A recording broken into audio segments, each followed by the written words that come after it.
General Dlamini and Sergeant Nkosi are trying to make arrangements to cure 5 different mandatory disqualification features of the Nkapeshea bid.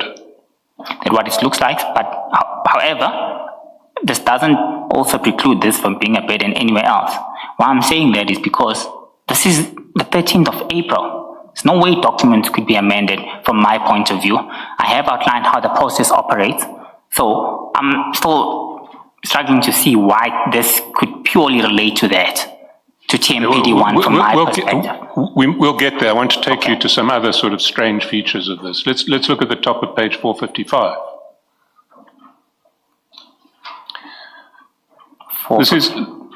This is 455. 455. This is Sergeant Nkosi on the same day. General, I spoke to Becky now. He tells me he's spoken to Nico. You didn't know who Nico was, but... Excuse me, Essie, I'm not following. My 455... 445, sorry. Sorry. Okay, 445, yes, I see that. And you remember, you didn't know who Nico was, but Sergeant Nkosi identified him as Nico Matobela.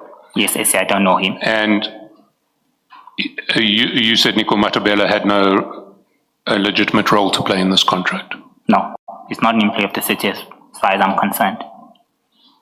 Well, Sergeant Nkosi writes to General Dlamini, I spoke to Becky now. He tells me he's spoken to Nico when he was busy with the documents of El Shaddai. No? El Shaddai is one of the 2 companies that Sergeant Nkosi has repeatedly been sending your way. And with hindsight, we believe he was asking you to interfere in the process in favor of El Shaddai. Nico promised to help out. Now he's no longer answering his phone. Please check, Nico. I will push Becky. These people must know it's not one thing. They must work as a team, not the other way. Please, General, intervene. We can't lose now. We've been waiting for this for a while. What does that look like to you? So this looks obviously like they are assessing documentation, or they are preparing a bid document, or they are analyzing what the requirements are of a specific bid that they are dealing with, and they need to ensure that those companies' details or mandatory or administrative requirements are compliant. That's what it looks like to me. And you don't see any link between that and TMPD1, the tender TMPD1? I see TMPD1 had closed on the 2nd of October. The process that I've outlined and how I know the city operates, there's no way this could have related to that. So at this stage in time, this could be individuals working on bids from I don't know where. So I'm still at this point in time unable to conclusively say it's for TMPD1. What I can confirm is that it looks like individuals are working together on a submission. But it can't be a submission for the City of Tshwane because you can't be starting a whole bid from scratch. This looks like people analyzing, assessing, auditing documents that they have and preparing a bid. That's what it looks like to me. Let's go to your chats now. Let's go to page 228. This is now the 24th of April. Yes. At message time 12:39, actual time 2:39 p.m., you send to Sergeant Nkosi a message saying, Nkapeshea is grade B and has nothing in the documents. Yes. Mfowethu, please send to US and request him to provide him with information for the correction. We need grade A guards. Yes. Yes, so you did send those messages. Yes, these are my messages and I did send them. Yes, what were you doing? So at this point in time, Sergeant Nkosi had sent me a document for another institution where they were preparing a bid. So it was a bid that they were busy preparing. I looked at the published tender document that was there, spotted the key requirements. Key requirements of that tender document was grade A, nothing to do with grade B. So I was saying, because I knew that the general would assist him on preparing bids in some way or form, they need to take it up with him so they can work on that together. This, I can assure you, was not in relation to TMPD1 whatsoever. So your version is that the general, yourself, and Sergeant Nkosi were freelancing on the side for a tender for another government institution. Is that the version? Not freelancing, providing bid clarification on the tender that they'd been working on. Sorry, No- providing what? Well, he had asked me to look at the clarification on the document that was there. I'm not freelancing because I'm not expecting any payment. I don't want any payment. I'm purely providing advice on something that they're interested in, SC. So you are offering free tender advice to Sergeant Nkosi, and you're suggesting that he gets the assistance of General Dlamini, another employee of the city, to get more free advice on his tendering processes. Of course, That's correct. that's exactly what I'm saying. Where do we see this other document or whatever was sent to you to advise on? Because you must have been working off something to saying Ngapesheya is grade B and has nothing in the documents. Yes. To say we need a grade A guide, Yes. and then ask him to provide information for corrections. Yes. You were working from what I have to be seen- able to make yes. those observations? Yes, Commissioner, I've seen the actual institution. So how did you receive it? Was it given to you in hard copy? Was it sent on email? Was it sent on WhatsApp? No, it wasn't. Because so far, everything that you have about this transaction, it is on WhatsApp. Yes. How did you No, get this one, other he document? gave me a copy of it. The actual, Who the gave raw it? tender document. Who was the bidder that you were assisting? Ngapesheya, that's his brother. Okay. And the requirements of that was grade A. They didn't have grade A, so they were never going to qualify for that bid. Yes. Because they had grade B. No, I am answered. You were assisting Ngapesheya. You had Ngapesheya's documents in front of you. No, I didn't have when you that. made these Sorry, observations. I'm so sorry, Commissioner. I don't want to interject. Apologies. But I just want to correct. I didn't have Ngapesheya's documents. I had a raw tender document that wasn't completed. I did not have Ngapesheya's documents. I had known that this requires grade A. They don't have grade A cards. Yes, but you say in the message, you say Ngapesheya is grade B and has nothing in the documents. So you had Ngapesheya's documents. Maybe just The question is, which documents? You can't walk back this message. This message clearly, you had Ngapesheya's documents. That's why you're able to say there's nothing in the documents. with all due respect, I was referring to the tender document. I had a document. It was a raw tender document. Why do you know that Ngapesheya has nothing in the documents if you're looking at what you call a raw unnamed? It doesn't have anyone's name. Yes. If that's the document you have in your hands, Yes. how do you know that Ngapesheya is B and there is nothing in the document? So my point of reference and what I meant with this message, as you can even see, the sentence structure and the construction is not so good. However, Ngapesheya is grade B. There's nothing in the documents about grade B. Oh, you're not saying that. You're saying, and has nothing in the documents. Ngapesheya has nothing in the documents. That's the only sensible way of reading this message. It has nothing to do with construction or misunderstanding. When you read this and you read it sensibly, you're saying Ngapesheya is grade B and has nothing in the documents. So you are working off Ngapesheya's documents. Honorable Commissioner, I think I'm just going to clarify that again because I know the document I was working on and it was the tender document.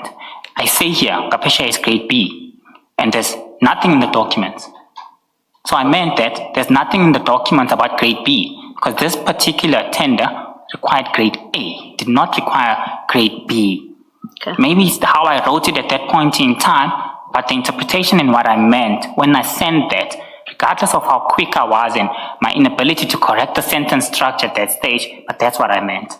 And when you say we need grade A guards, if you are not participating in this tender, who is the we? Why are you speaking as a party participating in a tender?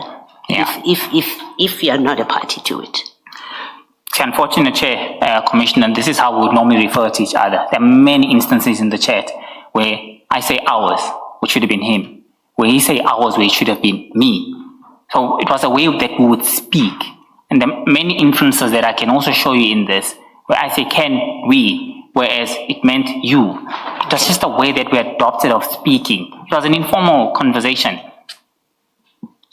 So you say all that you had was the raw documentation when the tender was issued and not Ngapesheya's documents.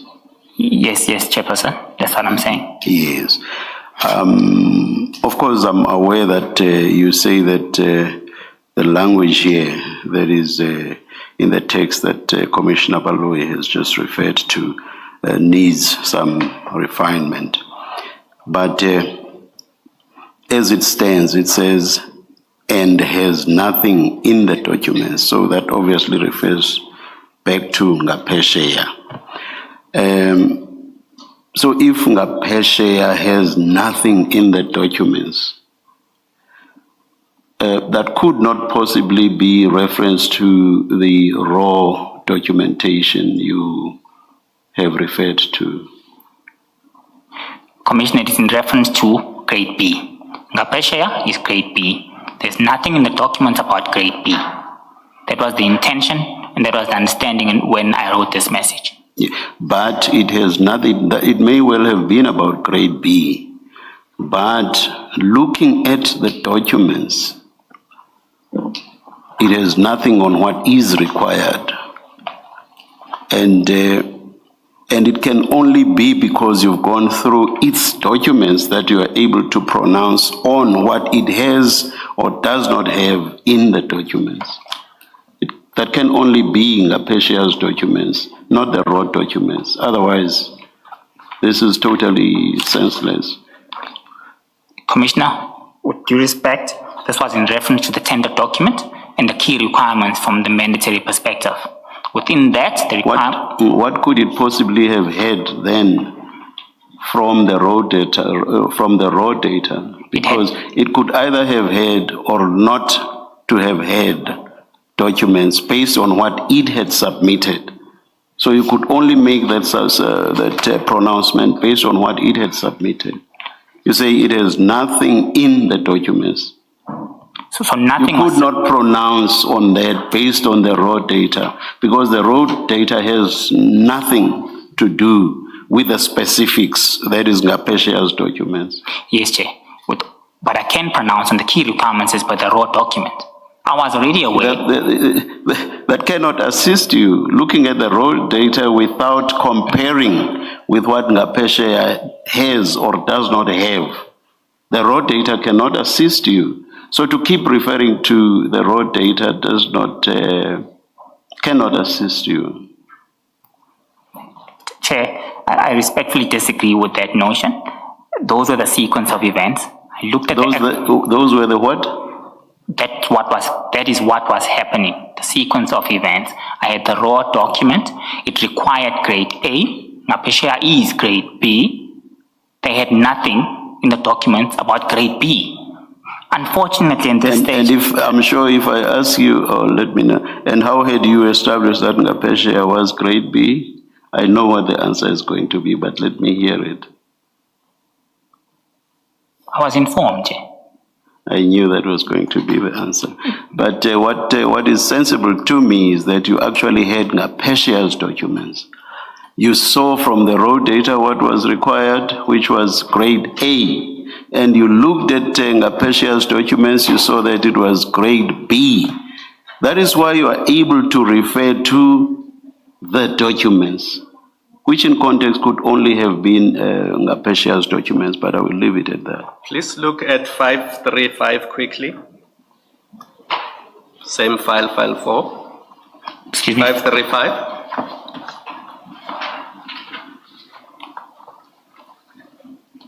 Page 535. Yes.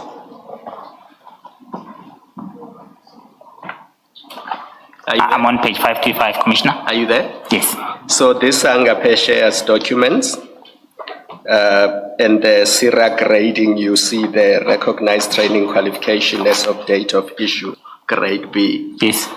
That's the only place you could have picked that up.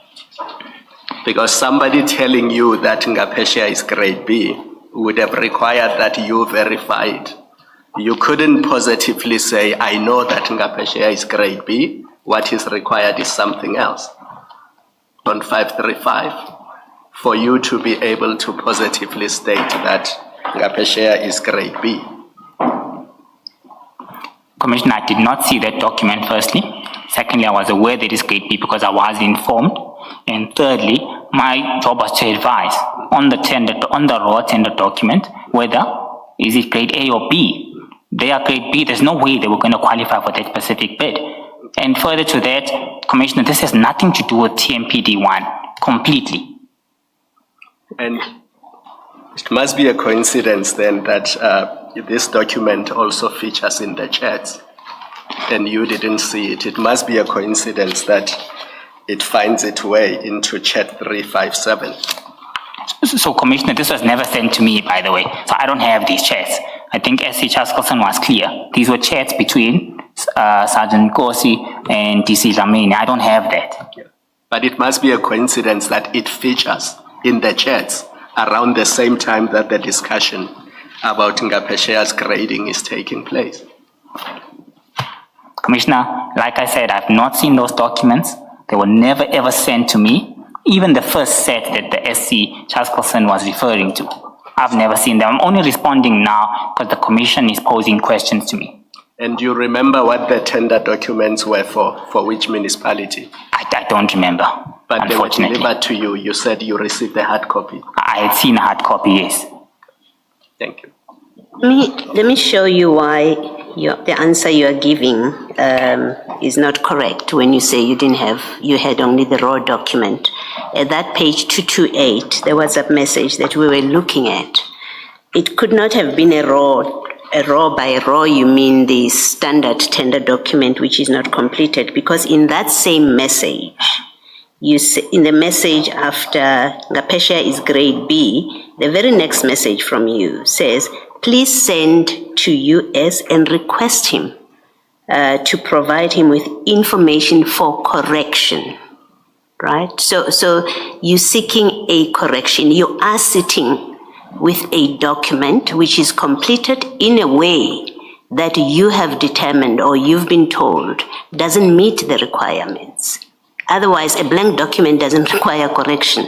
If indeed you were working with a blank document or your standard tender document that was issued, there would be nothing for Ngapeshea to correct. You would simply have said, tell him he needs to submit a grade A certificate, but you're speaking about correction. So that is consistent with you were looking at a completed tender document of Ngapeshea and you picked up errors or shortcomings about it, which is that it is indicated grade B, and you're saying Dlamini must advise him to correct this, which you have seen. So it is not correct and it's not truthful for you to say the reference to documents where you say nothing in the documents speak to a blank standard tender document. What I'm putting to you is you were sitting with a Ngapeshea document. That is why you are advising Nkosi to tell Dlamini to tell Ngapeshea or Begi to make a correction. That's the only sensible construction of this series of WhatsApp messages, not what you're telling us. And the sensible construction is you were working off Ngapeshea's documents. May I respond, Commissioner? Yes, you may. So respectfully, I disagree with that inference. Why I'm telling you that is these are my chats. And I understood what I was going to and what I was saying in reference to this. There's no assumption that I'm making in terms of this. Fortunate part is that these were informal and there was no formality in the manner in which we were having these discussions. I did confirm to you as a commission that I had a raw document from that institution. I picked up one shortcoming. I stopped looking at the rest because I saw we're never going to make this if there's a shortcoming of this nature. If you want to get this matter resolved, please speak to US. Maybe he can advise you further on how to get this corrected. That was the notion around this discussion. It was not in relation to any tender document for the City of Tshwane. It was not in relation to TMPT1, and I did not have a completed set of documents for the entity Ngapeshea.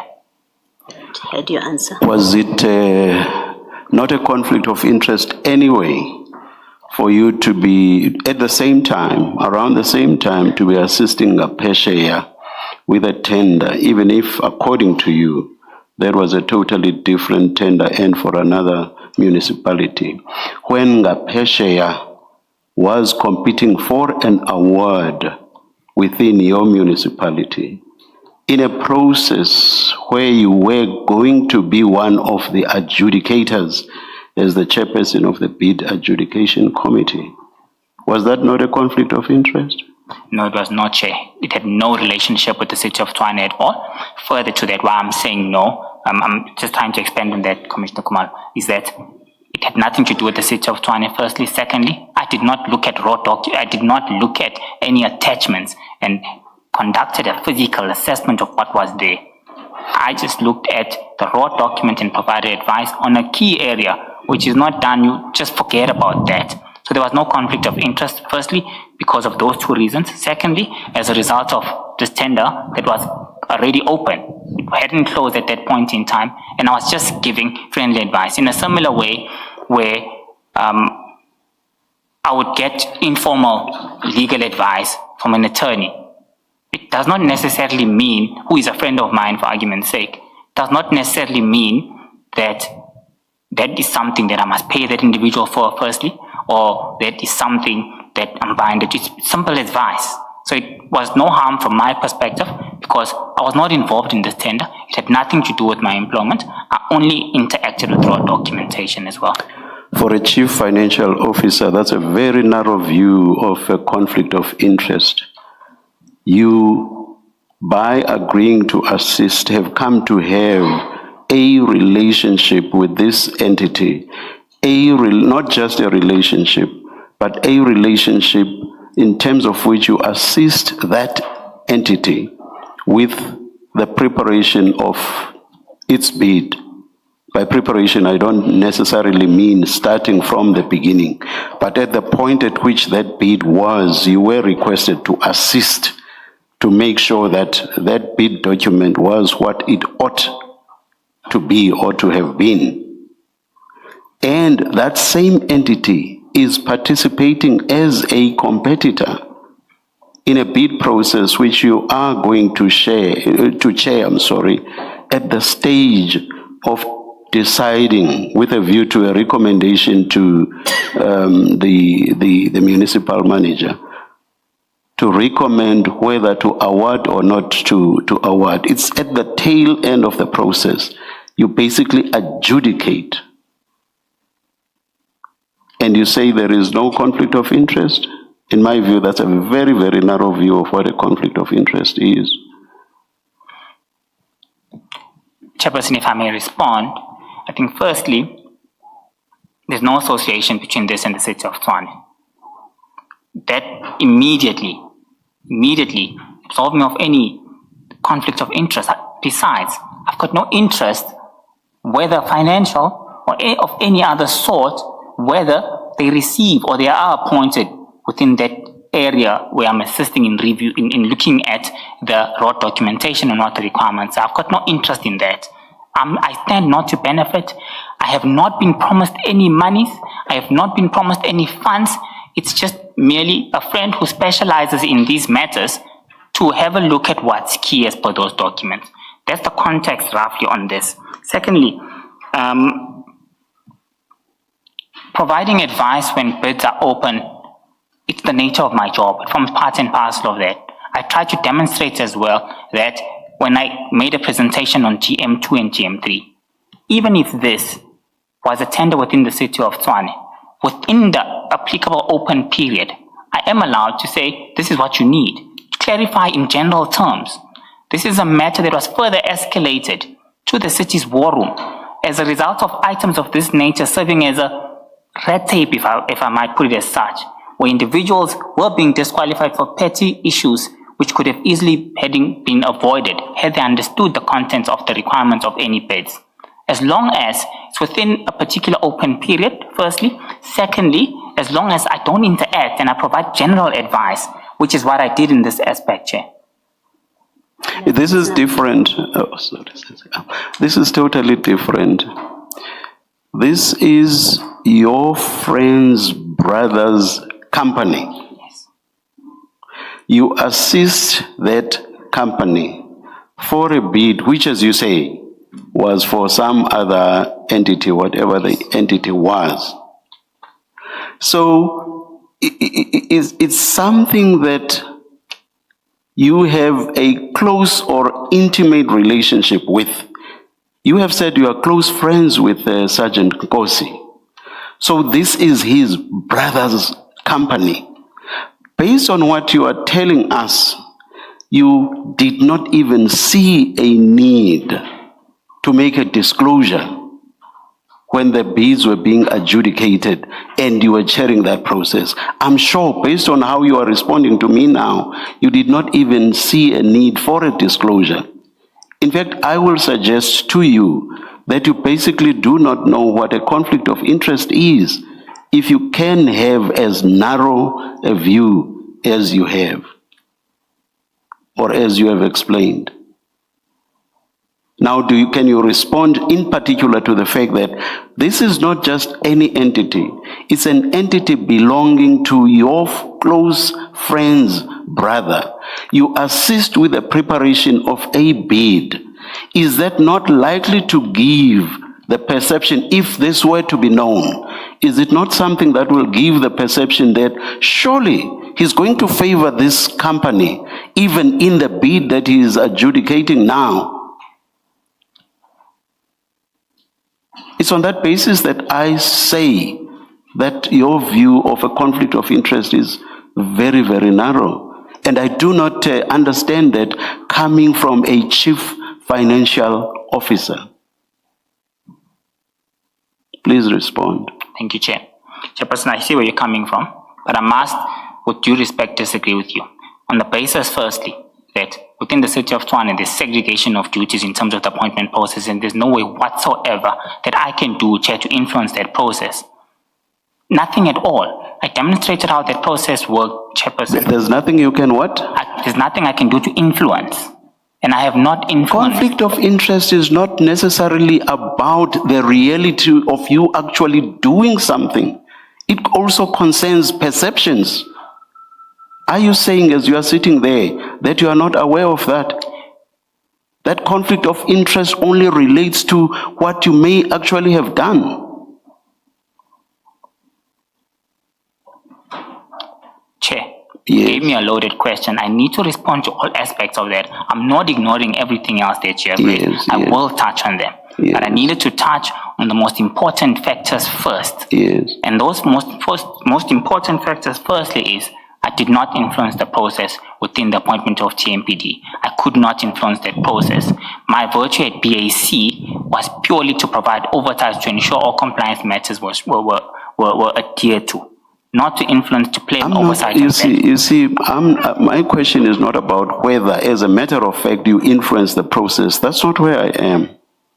And you heard me and you heard the lengthy explanation I gave, and you have not addressed that. You choose to address whether you actually influence the process. That's not my question. Can you please answer my question now? Apologies, Chairperson, I'm getting there. Your load question was extremely... Oh, no, you went quiet, I thought. No, I was still I'm speaking. sorry. I was Okay, stopped okay. while Please continue, please continue. Secondly, Chair, me providing general advice on a bid that's outside the city without any expectation of inducement, payment, or anything of that nature, it can't say I've got a conflict of interest because I'm not interested in that.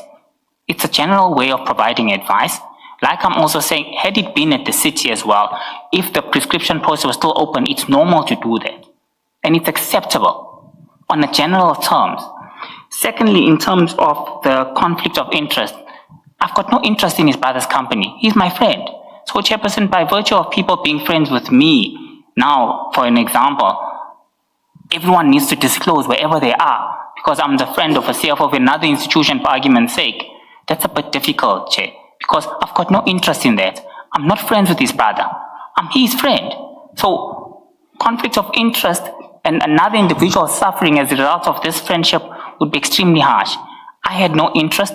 I was promised no gratification. Hence, at this point, I can formally confirm and disagree with the notion that I was conflicted. I was not conflicted on two aspects.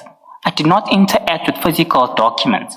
On general terms, looked and advised on a document that doesn't even relate to the City of Tshwane.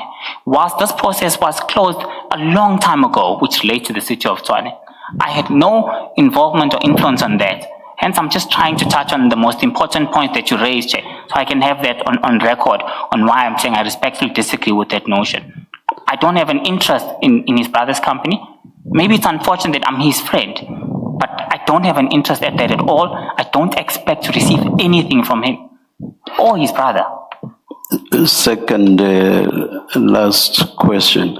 So according to you, the test for conflict of interest is subjective and based on what you think. I did not. So according to you, the test for conflict of interest is purely subjective based on whatever that it is that you actually did or what you thought or what you believed. The test is subjective. Chair, according to me, conflict of interest is if you are interested in a particular firm, you've got an association with its directors. Can you please answer directly? Is it subjective? Is the test for conflict of interest purely subjective? Can you please answer the question directly, Mr. Mnisi? No, Chairperson. Can I explain? Yes. My explanation, Chairperson, is that my understanding, the answer is no to your question. A further explanation is that, firstly, conflict of interest is if it's clear from my perspective when I read the documentation that I sign. Do you have an interest in the company or any of its directors? Is there an association of any sort? From my perspective, the answer was no. And it remains no, even at this stage, Chairperson. Lastly, so basically, and I'm sure the answer is going to be in the affirmative. So from where you are sitting, you saw no need whatsoever to disclose that you had this relationship or interaction with Ngapesheya through Sergeant Nkosi. You would not even have seen a need to disclose. No, Chair. Thank you. At that page 228, and I think what I want to raise with you is that it's either you're correct or you're truthful that this was a tender for another institution and not for Tshwane, or in fact, it was for Tshwane. And I want to suggest to you that at 228, where you say we need a grade A guards, that suggests that you're speaking for Tshwane, because at that time you are the CFO of Tshwane. So you are speaking, you're telling Sergeant Nkosi what your employer, what your institution needs. And for me, that is consistent with what you do at page 178, after you are given a list that we find at 177, which has Ngapesheya at item 2, that list where you are to deal with matters in order of priority. And your response to that list, first you say, thanks Mfowethu, I'm on top of this, but more importantly, and this is what I'm raising with you, at 178, right at the top, you say, this is ours, Mfowethu. This is the final list, right? So this is ours, Mfowethu, of a list that contains Ngapesheya.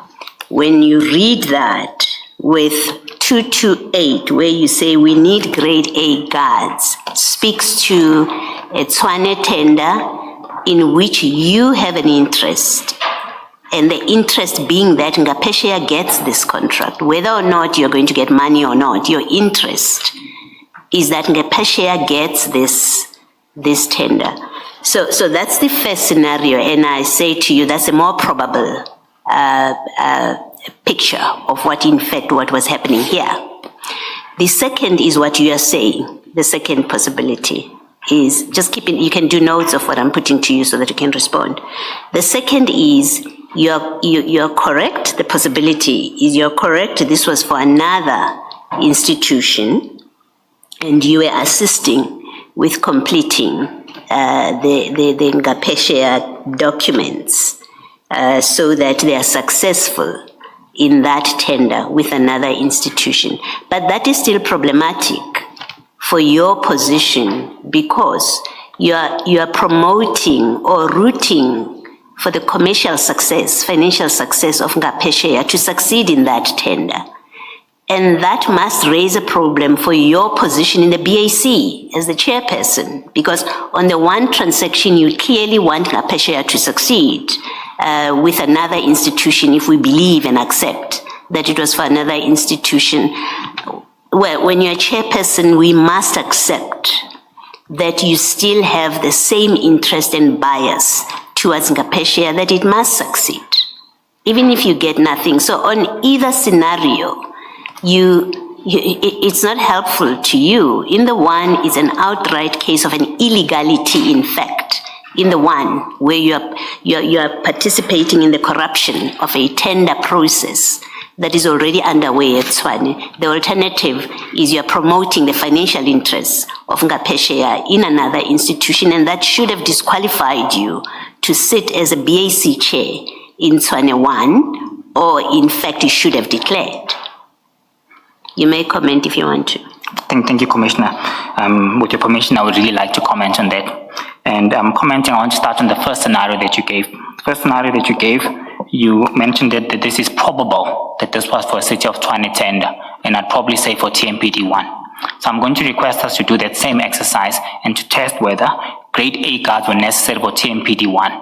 This will, in some way or form, try and deal with this aspect conclusively now.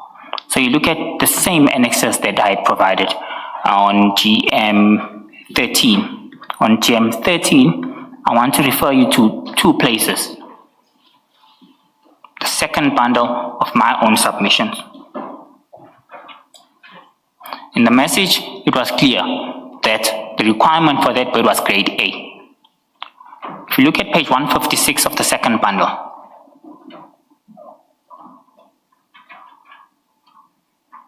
page 156 of the second bundle, right at the bottom, personnel per region, security personnel, 2 grade B or higher, meaning grade B is sufficient. Further to that, I want to take you to page number, just 1 minute.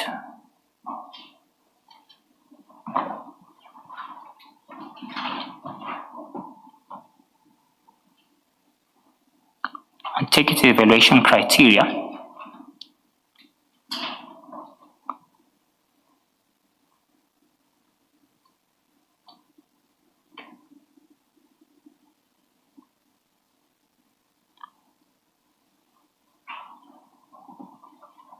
There we go. For argument's sake, we could refer to page 212 of my bundle, still Commissioner Balloon. On my bundle, still page 212, right at the top, to validate that this was grade B and nothing more. So based on that, I would refer to the Commission to this instance and to state on record that there was no relationship whatsoever. So the first situation is completely not there. The first scenario that you have provided, Commissioner Wallo, it's completely not existent because this was a requirement for grade B guards. The document that I was assessing was purely for grade A. So on those grounds, there's no relation whatsoever to that. And we can't, with all due respect, link that to 177 and 178. It's completely not related. Just ask you a question for clarification. In that page 212, Yes. there is a grade B supervisor. Yes. And there's a grade C Yes. guard. Yes. And your certificate here is a grade B, the one that you were discussing with Commissioner Khumalo. So what is the relationship here? So grade A. Specifically, I'm asking B and C because Okay. we are referring as to 212 Yes. as evidence to show Yes. that, in fact, the requirement of TMPD1 was not A. Yes. What do I see in 212? What you see in 212 is firstly that you needed grade B or higher. So grade B was the highest that you needed. If you had grade A, it's just a plus. It's not going to score you any additional points. Grade C was the lower level guards. So in terms of hierarchy, there's grade A, B, and C guards. A is presumably the highest level, from my understanding. For this tender TMPD1, they needed only grade B and grade C. And Ngapesheya, by virtue of having grade B as their director, they had grade C in terms of all other guards. So now I'm going to move over to the second scenario that you're bringing on board. And I will agree with you. I'm here to the Commission to present a true circumstance of what occurred. And this is what happened. This was for another institution, purely for another institution, where they had asked me for general advice, taking into account that I am a CFO and I specialize with issues of this nature. General advice did not interact physically with documents. That particular tender was still open. I gave that advice subsequent to having a look at the critical documents that were there. Chair, I did not actively want them to succeed. I just played my role to give general advice. With the evidence that we have in front of us in the communications, I did not actively want them to succeed. I was not interested in that. I was just interested in my role of giving advice as requested by a friend. I did not actively want them to win in this tender whatsoever. That was up to them in terms of what document they put in place which leads them to be successful. And what did you know about General Dlamini's involvement with this tender on the second scenario? I mean, why are you redirecting them to General Dlamini? This has nothing to do with Tshwane. Yes. So at this point I knew that General Dlamini and Sergeant Nkosi were very close. So I didn't want to take this matter any further. And I said, if you want any further advice, please speak to US. He also knows a lot about issues of this nature. No. That's not what your message says. Your message says he must speak to, Dlamini must tell him to make a correction. So you knew that Dlamini is intimately involved. Otherwise, you would not have referenced Dlamini. You would have simply said to Nkosi, if this was a matter between you and Nkosi, you would have said to Nkosi, tell Begi to make that correction. You say, Dlamini must tell him to make the correction. So you know that General Dlamini is involved with whatever's going on.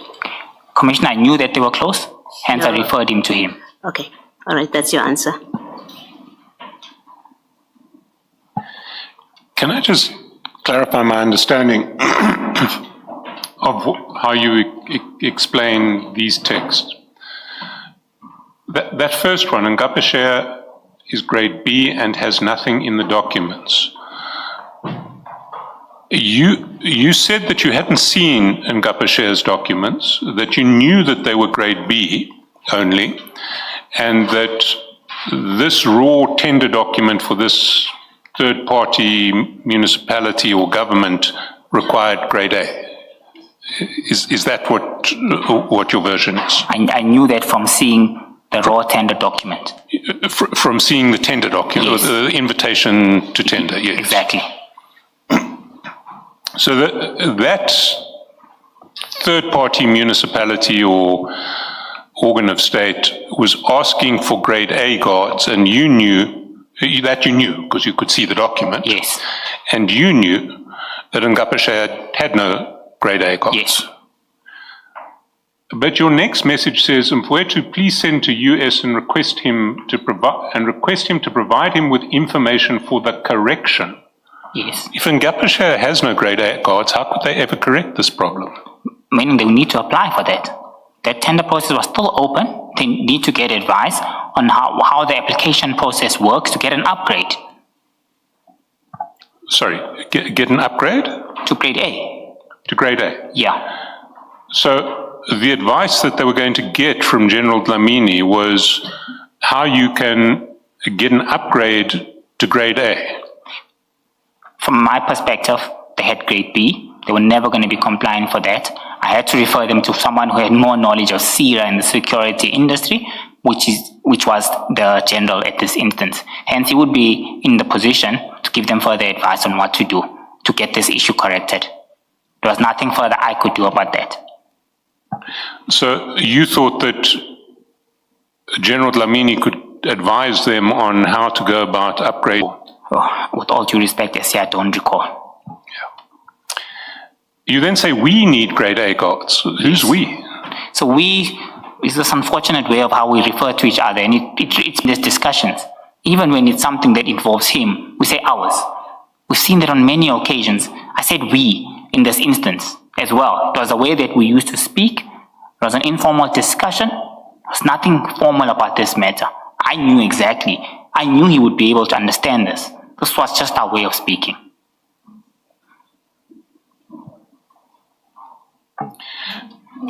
So the we is an informal way that you refer to yourself, Sergeant Nkosi, and General Dlamini? No. Sometimes I say we, you must do that. Sometimes he'd say ours, even though it's my responsibility or it's a matter that rests with me. So we use such terms interchangeably because I think at this point we had become good friends. Brother for life. In Yes. you, I have found brother for life. At this point, we were friends, Commissioner. Brother for life. Commissioner, we were friends. I didn't understand you to take issue with that. In you, I found a brother for life. Chair, I'm not taking issue. I'm responding and I'm saying we were friends. This is more than friends. This is brothers for life. And I did engage in my sworn affidavit that he had in fact become like a brother to me. He was there for me in an extremely difficult period of my life. Yes. And the support he had provided me, Chair, no one would have provided me such. So he So was at like- that point, he was really a brother to me. He was like family. He showed me. Like, not family. He was like family. He was like family, Commissioner. He wasn't family though. He was just a good friend of mine, so I'm not related to him.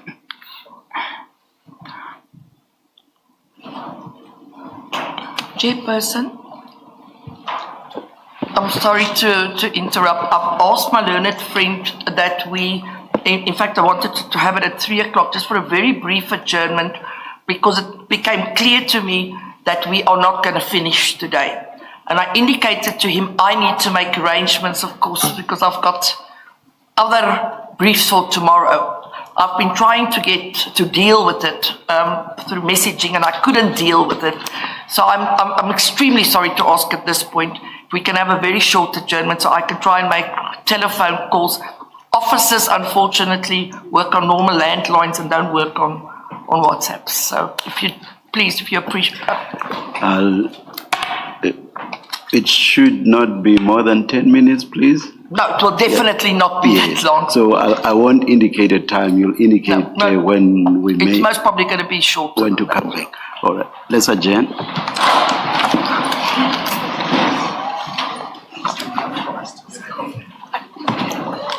If you have a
Chairperson, I'm indebted for the short adjournment. You are most welcome, Ms. Van den Heever. Yes, Mr. Shaskalson? Thanks, Chair.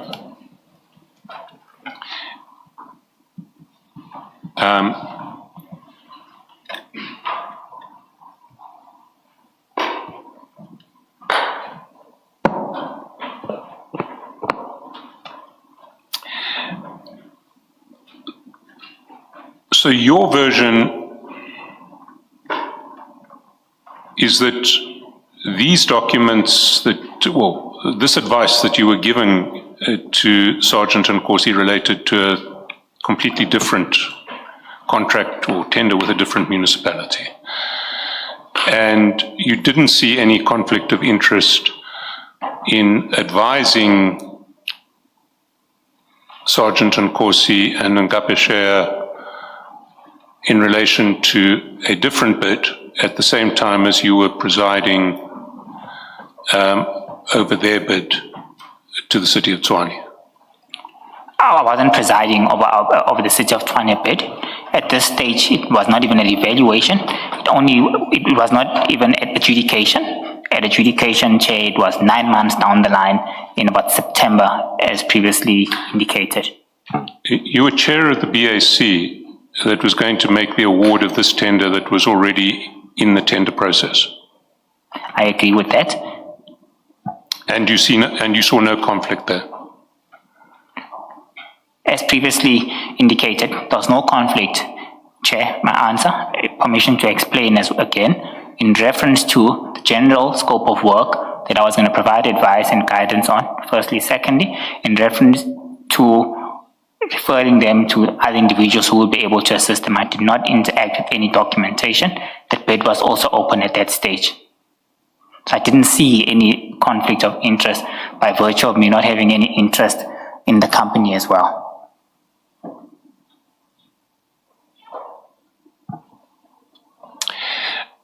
I want to round off on this topic, but I want to round off by actually putting to you all of the common cause facts in relation to this contract, and then putting to you some inferences from that at the end of the common cause facts. So I'm just going to put common cause facts to you now. Don't want any comments. I just want you to accept whether these facts are common cause or not. We can then get into what inferences to draw from them at a later stage.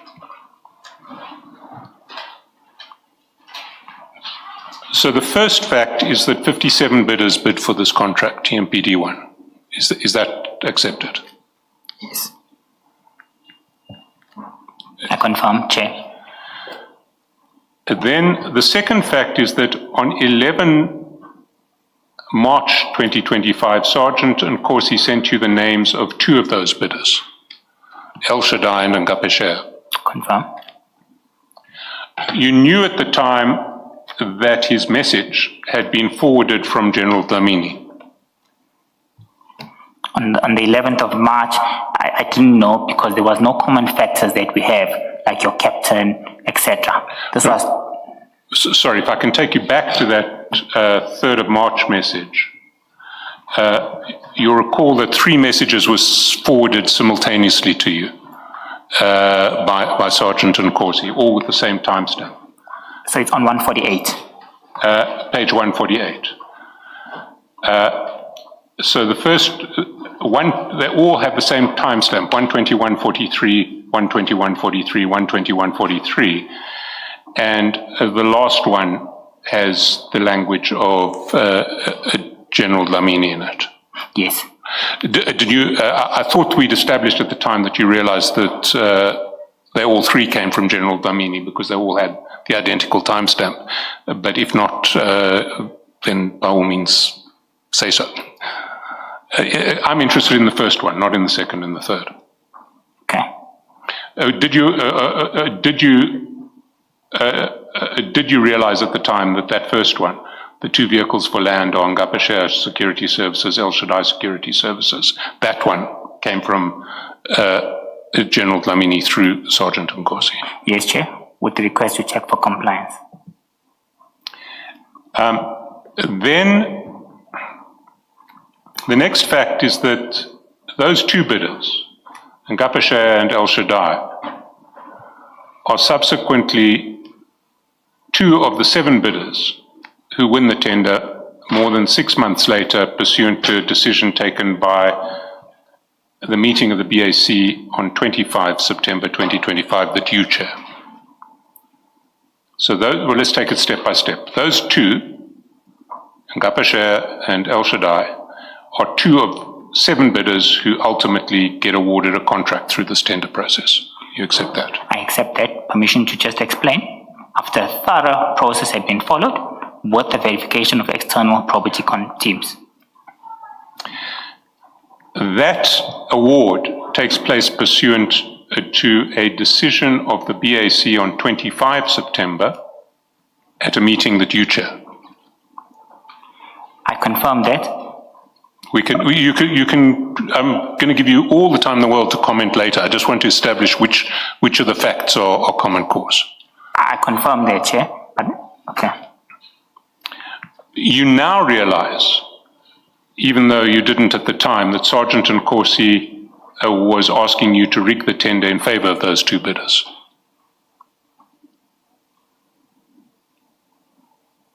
Do you accept that?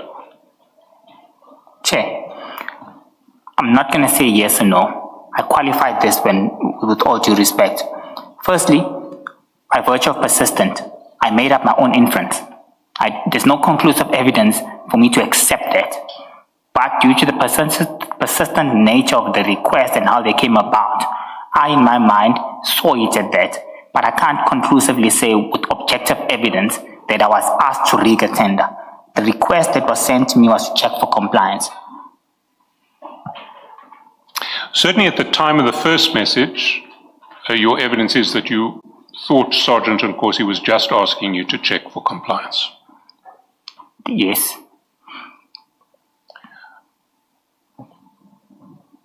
You knew at all times that you could not check for compliance because the document should be under lock and key at BEC and you should have no sight of those documents until they serve before you at the BAC.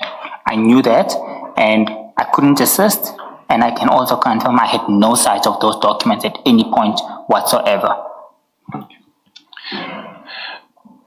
You didn't send any written message to Sergeant Nkosi telling him that you could not check for compliance because that would be an improper interference with the BEC, but you say you told him this in a call after that, well, at the time of that first message. Yes, SC. Although General Dlamini should have known that any inquiry on your part in relation to Ngapeshaya or El Shaddai would be an improper interference with the BEC, you took no action in relation to what appeared to be his request that you check for compliance in relation to those 2 companies. I took no action because at this point in time there was no action to be taken. Despite the fact that you allegedly made clear to Sergeant Nkosi on 11 March that you could not do anything to check the compliance of Ngapeshaya and El Shaddai, 1 week later, on the 18th of March, he sent you another message with those 2 names and you understood him to be asking again for you to check for their compliance. The persistence was continuing, Chair, and this is why it was at this point where I mentioned to the Commission that I really started to suspect that this is him playing me for a fool in terms of saying, please assist in terms of ensuring that this is awarded. Hence, I also played along and I used the method better known as huffing and puffing, but I did not assist in any way or form.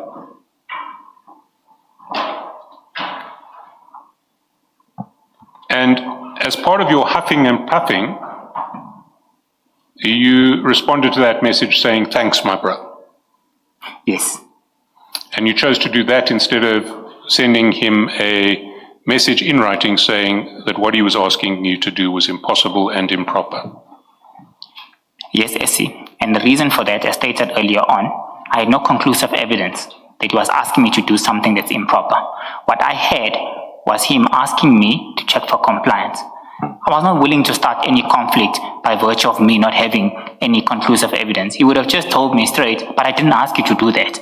Why are you even saying that? So I chose to deal with this matter in a delicate matter and wait for him to be clear on what his thoughts and what he wants me to do. I took it on the basis that we had a discussion, it was a check for compliance. Let's see. You did not consider a request to check for compliance when a bid has closed. You didn't consider that to be improper, that request? No, it was improper. Hence, I told him from the beginning that it's improper. And I did make that clear to him. Okay.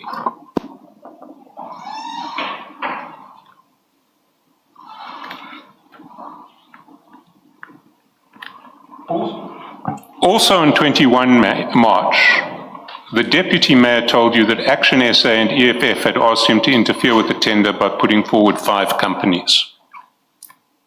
Is that correct? That's correct. But also just to qualify, it was a statement of warning that be careful, there are people purporting to try and influence the process. We need to safeguard this by all means possible. But the fact was that he had told you that the EFF and Action SA had asked him to put forward 5 companies for this tender. My understanding at the time was that, hence I have agreed. I just requested your permission to explain, and I think I've provided that explanation on the context behind.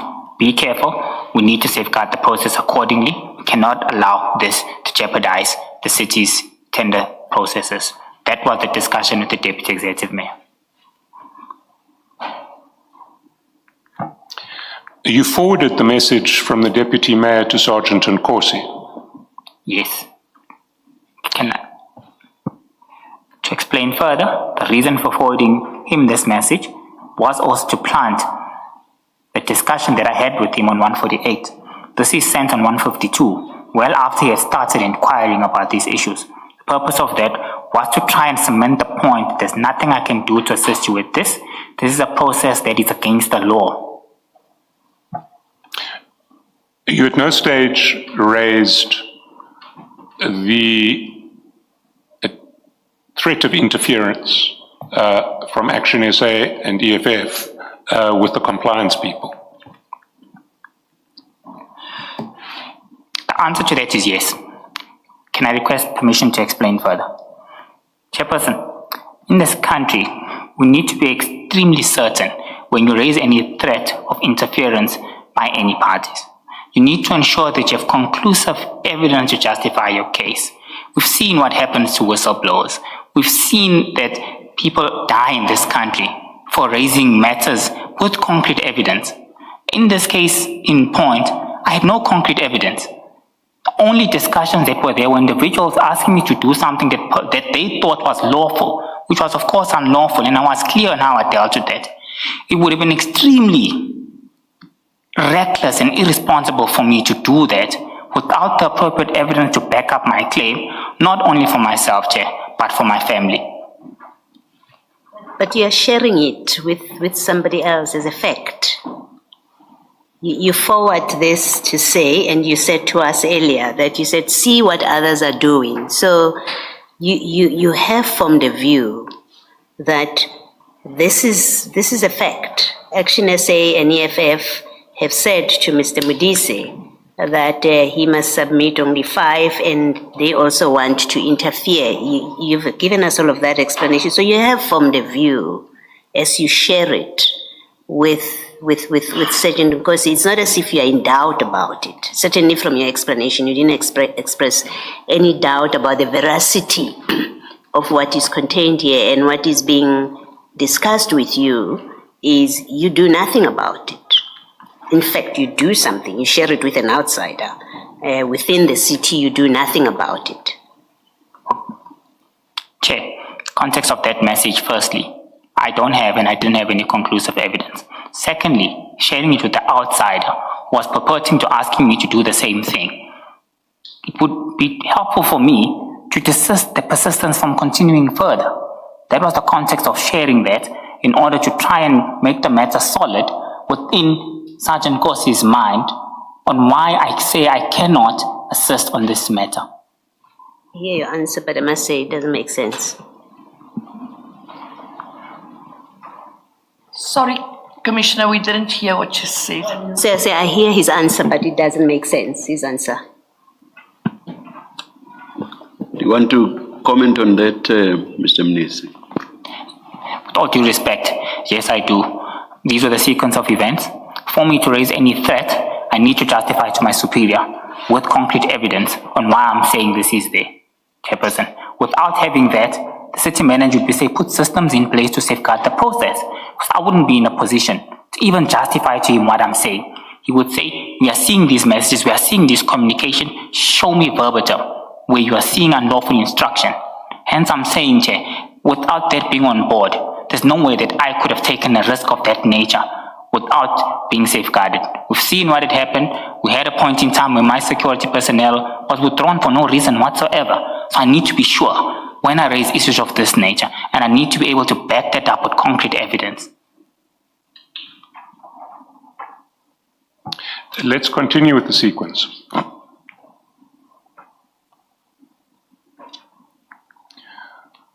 We've now got to 25 March. And you've now told Sergeant Nkosi twice that you cannot do anything to check the compliance of Ngapesheya or El Shaddai. You've never done that in writing, but you say you've done it twice in calls. He now asks you, now sends you a message for the third time with the two names, Ngapesheya and El Shaddai. And you understood him again to be asking to check for their compliance. I understood him to be checking. Again, for the third time, to be asking you to check compliance on those companies. Is this on page 177? No, it's not 177, it is 157. So on 157, Chair, like I'm saying, that's what I suspected and I ignore him. Because at this point in time, due to the persistence, I had already made up my mind, thought about this, that this is more than just checking compliance. In my mind, I already formulated that and it was known to me.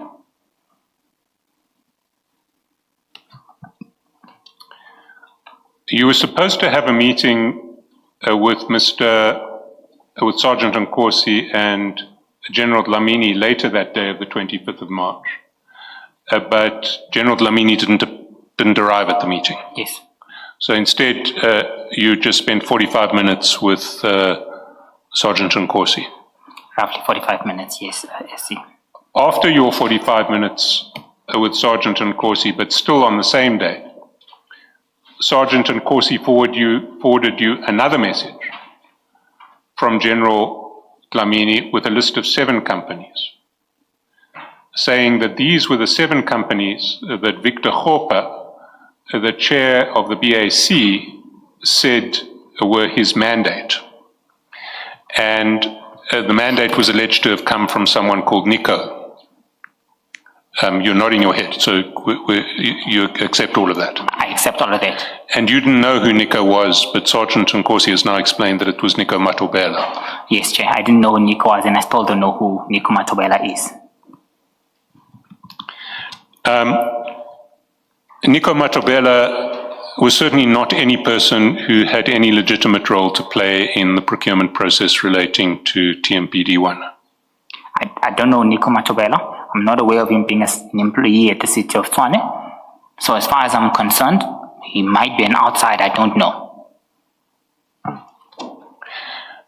But the fact that the BEC chair had apparently been given a mandate from an outsider to appoint 7 companies was not an issue that you saw fit to raise with anybody.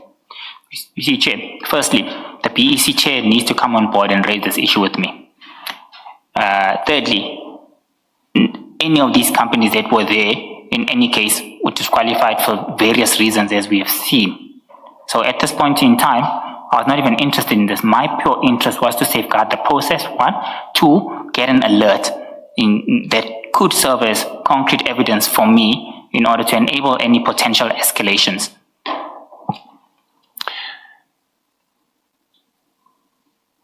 You didn't see fit to raise the allegation that someone had given a mandate to the chair of the BEC, with the chair of the BEC himself? Chair, I can't raise it with him. I would now be actively interfering in the BEC process. This is a BEC that's independent, and they need to ensure that they don't discuss anything of the BEC, the work that they do outside the committee itself. I, as the CFO, I'm not allowed to ask for progress, status quo, of any nature whilst that process is ongoing. By law, I can't interfere. That would be interfering. So I would wait for the BEC chair to raise this as an alarm and say, I've got a problem now. This is what's going on. As part and parcel of that, I could effectively use that submission as part of my evidence of escalating further. In the absence of that, I just need to ensure that we safeguard the process, be alert of any concrete evidence that I need to obtain, which will enable me to escalate the matters further. At this point in time, there was nothing that was there. You certainly didn't raise it with the probity investigators when they were later charged with investigating the probity of this tender. I was comfortable of the probity exercise, taking into account I know the stringent process that they undertake, the stringent process of document analysis, the various systems that they use, not only in terms of validating handwritings and signatures. They've got intense processes that they utilize. I was supportive of that process, and I thought I could place full reliance on that. Secondly, on the basis that this is an external firm who's got absolutely no interest and wants to ensure that the process is seamless. I placed significant reliance on that process. It is an external party. It's a third-party confirmation, which is superior and authoritative in nature. But we know from you that probity sometimes gets it wrong. We know about the truck issue. We know about the financial statements issue. Yes, we do. We've seen that. So you couldn't be confident that everything they did would be 100%. Chair, if we were to operate in that manner, we'll never trust anything, because at this point in time, almost every external certification step is based on human intervention and human analysis. The point is, are those matters picked up at a certain point in time? Are the internal controls strong enough to have a debate or a discussion on those matters? I mean, we've had instances where sometimes auditors get issues wrong, and those are third parties as well. So internal controls are key to identify any mishaps, even from third-party confirmation perspective, taking into account that these are also human beings. But by virtue of these guys being external independent individuals, it carries significant weight because it lessens the burden in terms of worrying of any particular interest. But further, I am happy that internal controls are strong and they are able to pick up any deficiencies within that process as well.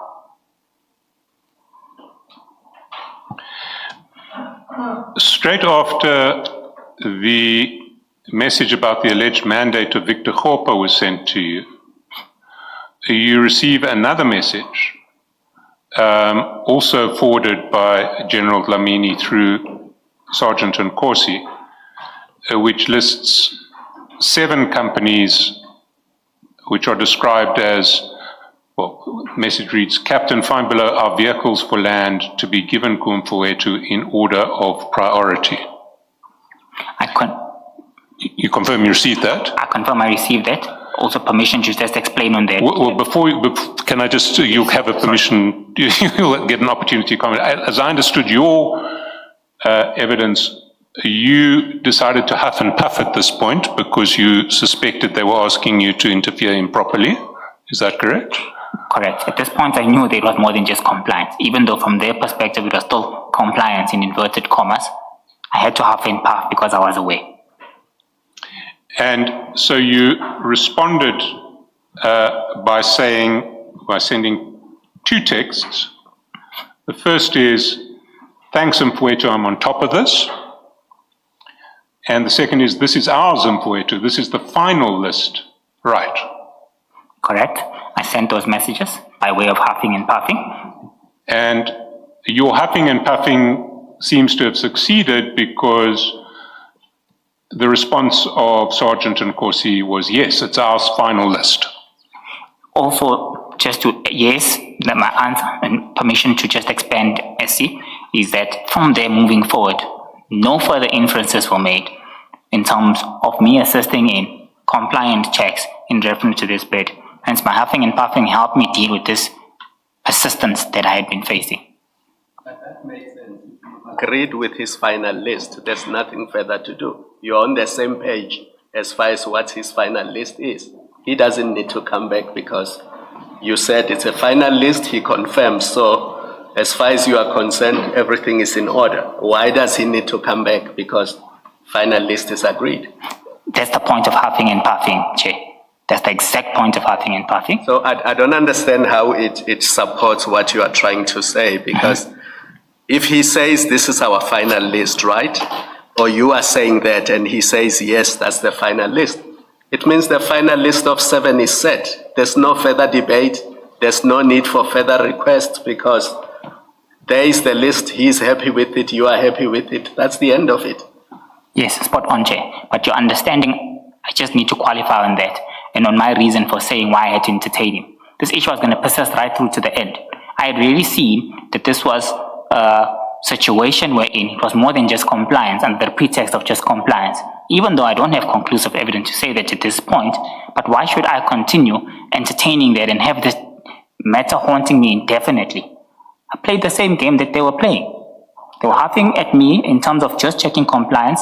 I did the exact same thing. It helped me, because I needed no longer to deal with any of these issues moving forward. I think you're missing my point, Mr. Mnisi. I'm saying to you, there was no need for him to send you further lists or to require you to do anything further because you say to him, this is ours, Mfethu, this is the final list, right? And then he confirms. So the issue is finalized. Chair, the issue is not finalized. That's exactly what I wanted to achieve. I needed to get him off my back. If he thinks it's finalized, that's his thought process on its own. On my perspective, I know exactly what I meant. And that the same 7 companies on his final list, those are the companies that were awarded? No, not all of these companies are awarded. From my looking at this list, 3 of them are awarded out of the 7. 4 out of 7. Oh, okay, that's 4. But not all of them were awarded. Thank you. When you ask in that page where you ask, this is ours, Mfethu, ours as against whose? We addressed this at first. Yeah, no, address it, you can address it again. This is ours, Mfethu, as against whose?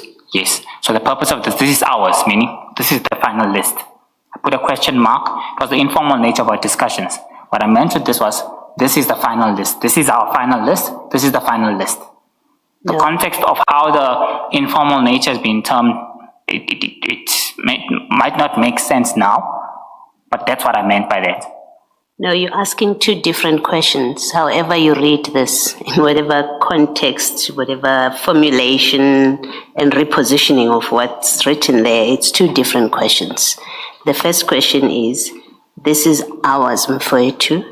And a second different question is, this is the final list, right? So I'm asking you about the first one. When you say this is ours, Mfethu, my question is, as against whose list? Because we are talking about a list, and you're confirming with him that this is yours. Yes. As against whose list? Commissioner, I wasn't comparing to with any list that have been received. I was merely stating the fact that this is the final list by way of huffing and puffing, so this matter could stop from my end. That's what I meant when I sent this message. So we should not read, we should consider the first question as not written, because the 2 do not coalesce into one question. In any construction, they don't. There are 2 different questions. Your response suggests or means to me that then I must consider the first question as not written, because with both questions you were conveying, according to you, that this is the final list. That's what you were asking him. This is the final list, right? Yes, but permission to expand, Commissioner. The context of that could have easily stopped at this is ours, Mfethu. And I know in instances when I deal with informal matters, I respond extremely quickly. I could have easily deleted it. I don't know why I didn't make those necessary corrections. But what I meant when I was sending this is what I've just explained, that this is the final list. But okay, can we just work? I want to see if you're happy to agree this. Let's work with the text as it is, Yes. right? Do you accept that the text, even before you explain it, do you accept that the text conveys two different questions, the text? Yes, I agree to You that, accept Commissioner. that, Yes. okay. And so I shouldn't not read one. I should try and find a way to reconcile them. I must not disregard any one of them because it's two different questions. That's my request, Commissioner. I don't want to say to you, just completely disregard the first one because it's there, unfortunately. And you say we must disregard the first question, this is ours and 482, and rather go with the question that asks, this is the final list, right? That's what I meant. Okay, thank you. Now, while this process is still before the BEC, you are advising Ngapasheya on what you say is another tender with another municipality. Based on the submission and the scrutiny of those documents, I can say with surety, it's not based on what I'm sharing, I'm certain it was not anything in relation to the City of Tshwane, but I can confirm that I did provide general advice on what the requirements are. And in the context of that process, you send a message that says we need grade A guards. So if it's not a tender for the City of Tshwane, then by referring to we, you're referring to Ngapasheya as part of we. So firstly, this is not part of the City of Tshwane. I had tried to clarify on that inference where there was two scenarios that was raised by Commissioner Baloy. This is grade A that was needed. There's nothing in TMPD 1 which required grade A. I respectfully thought we had dealt with that matter. And my only concern now is that, yes, I did advise after seeing a document from another institution on the key terms of reference. But I again refer you to that. But further, the score sheets that are there are score sheets that I was provided to SC in terms of bundle 4. We could see where those score sheets engaged. I'm just adding further to that inference if we still think I might have interfered. But it does not. Sorry, Mr. Mnisi, I think we're at cross purposes. I'm just putting to you the common cause facts. I'm not Okay. going back to debate whether this was for a Tshwane tender or another tender. You say that this was for a third-party municipality or organ of state tender. Yes. And in that context, you send a text saying we need grade A guards. Yes. We. Yes. Which suggests that we refers to yourself and Ngapasheya. This is how we used to speak. It referred to me and Sergeant Nkosi, not me and Ngapasheya. This is also one of the key questions that I received, that in some instances we interchangeably used those like we, ours, to a point where Commissioner Kumar even said brothers for life. That's what I was trying to explain when I was saying that. We did not mean City of Tshwane. We did not mean me, Ngapasheya, meant me, Sergeant Nkosi. That's how we used to normally speak, but that's what I meant when I said we need that. So you and Sergeant Nkosi needed grade A guards for the Ngapasheya tender? No, not me. That's what he needed. In a normal inference, we would refer to each other interchangeably as we and ours. There are many other inferences within the chat where you see that, where it's something that purely deals with me alone, but he would say ours. Where it's a matter where it deals with him alone, I would say we should be worried, for argument's sake, where it's got nothing to do with me completely. So I'm just trying to bring that inference to when I said we, it does not necessarily me and Sergeant Nkosi, it means you. But that's how we spoke, due to the nature of the relationship and how it had developed over time. Well, let me take you to another instance where you use we quite clearly to refer to Ngapasheya, yourself and Sergeant Nkosi in relation to a tender at the City of Tshwane. Can you go to page 99?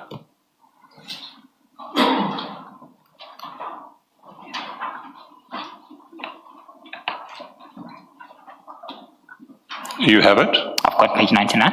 And there you'll see that on the 7th of January at message time 8:55:35, which is 10:55 in real time, you send a screenshot to Sergeant Nkosi advertising a tender for the supply, delivery and offloading of refuse bags for the City of Tshwane for a period of 3 years as and when required. And the message underneath says, Mfwethu, I've sent the above to Becky, in other words, to his brother. We need to regroup on it. What is we regrouping on it? It was still open. Regrouping was me giving them advice in terms of what the key administrative requirements are, mandatory requirements, as well as key evaluation criteria. This thing, I've got no interest in that. I've got no interest in that. It was just a way of speaking. Sorry, can you just clarify what is allowed by law? You selecting one potential supplier and advising them on how they should comply with the requirements, and then you later on evaluating the same tender. You say that is allowed by law? No, I'm saying what's allowed is to explain where clarification matters. No, but here you are selecting one service provider potential, and you are saying, give this to your brother, presumably so that he can submit a bid, and you must regroup to advise him on how he must complete, so that the only thing remaining is the price. And then you are going to later on evaluate the same tender. I will not evaluate, I would adjudicate. Adjudicate? Yes. Yes. So you say that's what is allowed by law? Chair, that the context of this was me to provide general clarification. And I could provide general clarification on anyone who asked me that. He had asked me in previous instances on this matter. It started with the matter in terms of the vendor number. During those discussions, he had asked me. So you do it with all the bidders, or you choose one and you only give advice to that one? Bidders are at liberty to ask me, and it does happen, where they send formal clarification emails, and we provide that as well. And you meet with them to regroup with them to if needs be, they are invited to come on board, and we would discuss them physically if they still maintain that they can't understand them, as long as the bid is still open and as long as you don't interact with any documentation. And also, maybe for the House to know, they were unsuccessful because they didn't meet any of those mandatory requirements. So even if I did do that, it didn't assist because they didn't comply with the ambits of the law, and they were not awarded on this bid. But the principle and the prescripts behind that, it is allowed, Chair. There's nothing wrong with that. As long as there's no physical interference in interaction with documentation from those bidders. The print here is very fine, so you can correct me if I'm wrong. But I understand you to be saying this was a bid or a tender that was open. Yes. You were bringing it to Beggy's attention. When you say in your message, I've sent the above to Beggy. Yes. You were alerting him. No. So in previous discussions, he had told me that he has seen this, Sergeant Nkosi. So I was confirming if this is the one, then I'm sending it to him. He had raised this to me. It was in the public domain since the 12th of December. This was the 7th of January in this time. So they were already aware of it. It wasn't me initiating anything, Commissioner Ballon. Why were you sending this to Beggy if this tender is in the public domain? And my focus is not whether it was or not in the public domain. So let's not make that the conversation. But now that you have said that, if this tender is in the public domain, so presumably Beggy is aware of it, presumably, why are you sending it to him if you are not alerting him to, hey, friend, there is a tender like this? No, I was confirming that this is the one. I was not actively alerting him. We had a discussion previously, and this was my way of me confirming. Some individuals... Finish? Yes, Chair, that was a confirmation. So you were confirming to him what? I'm not understanding your explanation. Okay. So I was confirming if this is the one that they alerted me to, firstly. Secondly, I'm available to discuss any key administrative, mandatory and evaluation criteria if you don't understand that. So if needs be, let's meet to regroup. I can be able to explain that to you. Your message says, I have sent the above to Beggy. I agree, you don't Commissioner. say, I am confirming whether this is the one. Yes. Your message, and again, maybe you will say it's because this is on text and you write informally, but your message as it stands now, it is, you have sent this to Beggy. That's all it is. And then the next thing you say is different. You say we need to regroup on it. And your explanation is it was to advise him about how to complete it. And I'm summarizing how to complete it minus price. So that price is the only issue. So you're conveying two different things. You sent it to him, come, let's meet so I can help you complete. That doesn't square up, for me at least, with you were asking for confirmation from him whether this is the tender that he was talking about. Because the regrouping, you must be planning to regroup about something that you are certain about. You're certain it is this tender that you're sending to him. There is certainty about it. That's why the invitation to regroup. Okay. Commissioner, firstly, the intention around that, it was a reminder. We had a discussion about this previously. Me was just confirming, is this what you were talking about earlier on? Secondly, I did not help complete. I just want to get that clear. I'm not allowed to help complete documentation. I'm not allowed to interact with submissions by law, but I am allowed to explain critical evaluation criteria, mandatory documentation, and mandatory requirements if needs be. That was the context of this message. What does that mean? I mean, the tender document does tell, and that provide explanation. It tells all bidders what information they should be providing in the document, right? And what should accompany that document. And that's what everybody gets evaluated on. So when you say you were going to be advising them about evaluation criteria, and by the way, this is not the first time that Ngapesha, if we look at the sequence of messages, it's not the first time that Ngapesha is submitting a bid. And so I'm not sure that, it's not clear to me that they would have required your advice about what is the evaluation criteria, among other things. Yes. So can you just then explain what were you going to be advising Becky and Sergeant Nkosi about relating to this tender? Yes, Commissioner, like I said, it was purely to advise if needs be, in terms of administrative, mandatory, and evaluation criteria. Nothing else and nothing more. They had submitted many bids, they were unsuccessful. Equally with this bid, they were unsuccessful because they did not comply with whatever requirements that were raised. So, bidders don't understand compliance document. We just looked at item C and D, which said we want companies, rates and taxes, but then D says also individuals. So most people misinterpret that and only consider one. That's why, Commissioner, I even attached annexure GM 2 and 3, because this matter was so persistent, it was even escalated to the echelons of the city service delivery ward. No, I do understand that. I don't think you need to repeat that over and over and spend time on that, as much time as you're spending on it. We are speaking about a very specific bid. This is not general, the general issues that you advise bidders on. There's a specific tender. You alert a potential party to it, and then you say, we need to regroup on it. So you are actually he's not asked you. He's not said to you, and that's not being your evidence. You're not saying, he said to you, I don't know how to complete it, or I want advice from you. You initiate on your story or on your account. You sent it to him to confirm if this was the bid he was talking about. And then, in addition to that, you say, we need to regroup on it. So here you are, chairperson of the BAC, inviting a very specific party who wants to bid, who you're suggesting they should bid. In fact, I want to say that to me, this looks like you were alerting him to a tender and you wanted him to submit, and you needed to get together so that you can discuss what you're discussing about completing that tender. And you are chairperson of the BAC that is going to be adjudicating that very bid, and you see nothing wrong with that. Even in hindsight, you don't see anything wrong with it if you didn't see it at the time.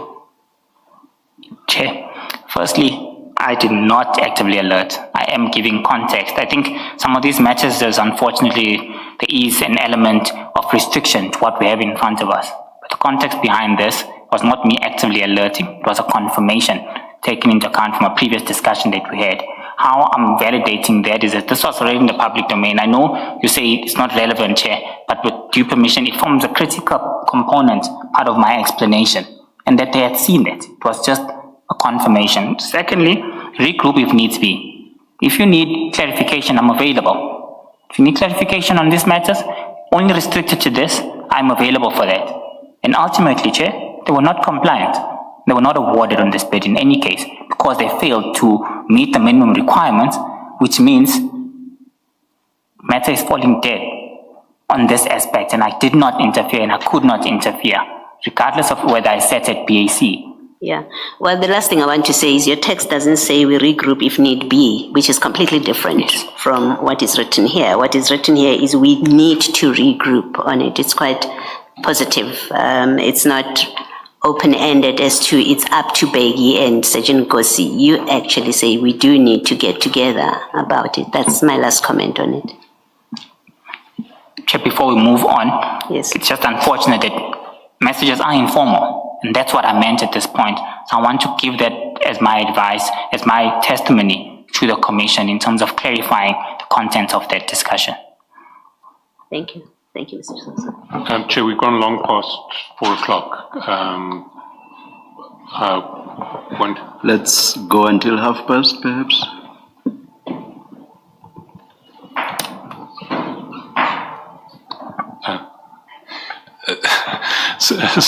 I'm sorry, Chair. I should Or should we stop here? Can I ask if we can adjourn at this point? I did assure my learned friend that we'd never run much beyond 4 o'clock.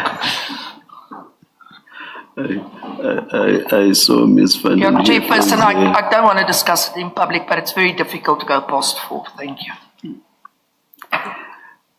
Let's adjourn and resume at 9:30 tomorrow.